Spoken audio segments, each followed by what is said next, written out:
ছাত্রদের মধ্যে আসলে আমরা সবাই ডিফারেন্ট, আমাদের সবাই আলাদা আলাদা চিন্তা আছে, এখন সবার আলাদা আলাদা ভাবনা আছে, এটা তো বলাই যায়। তবে আমাদের নিজস্ব কিছু জায়গাতে ঐক্যমত রয়েছে, সেটা হচ্ছে শেখ হাসিনার বিপক্ষে আমরা ঐক্যমতে রয়েছি, সেটা হচ্ছে ভারতের বিরুদ্ধে আমরা ঐক্যমতে রয়েছি। আর ব্যক্তিগত পর্যায়ে চলমান পথে আপনার সাথে আমার মতের মিলবে না, আমার সাথে আমার ভাইয়ের মতের মিলবে না, তার মানে এই না যে আমি আমার ভাইয়ের বিরোধিতা করব, বিষয়টা এমন না।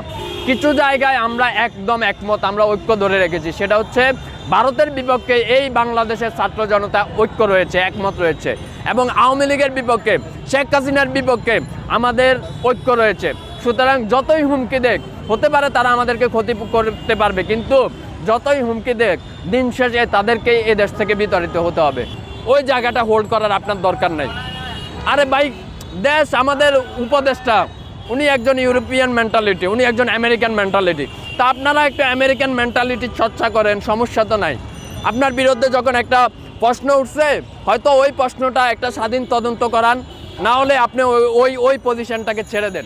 আমাদের আসিফ নজরুল স্যার, তার বিরুদ্ধে এই নিয়ে 1000 প্রশ্ন উঠছে, 1000, তার মধ্যে থেকে 10টা প্রশ্ন আমি নিজেই মুখস্থ বলে দিতে পারবো, কিন্তু তারপরেও কি উনি ক্ষমতা ছাড়ছে?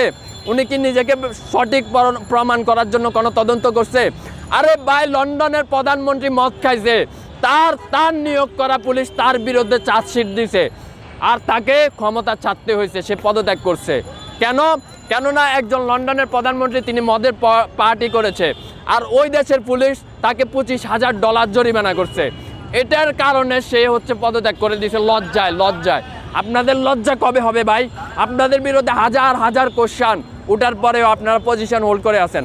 বাংলাদেশের বাস্তবতা হচ্ছে, কেউ পদে গেলে সেটা পদ ছাড়তে চায় না, সেটা হোক শেখ হাসিনা, সেটা হোক যে কোনো, মনে করেন আমাদের উপদেষ্টাদের মধ্যে এমনও লোক আছে যারা মনে করেন এরকম পদ লোভী, তারা পদে গেছে তো এখন আর পদ ছাড়তে চায় না। এখন ওইটা কি আসিফ নজরুল স্যার নাকি কে? ওটা মানুষই বিবেচনা করতেছে, মানুষই বলতেছে। ঠিক আছে, ধন্যবাদ।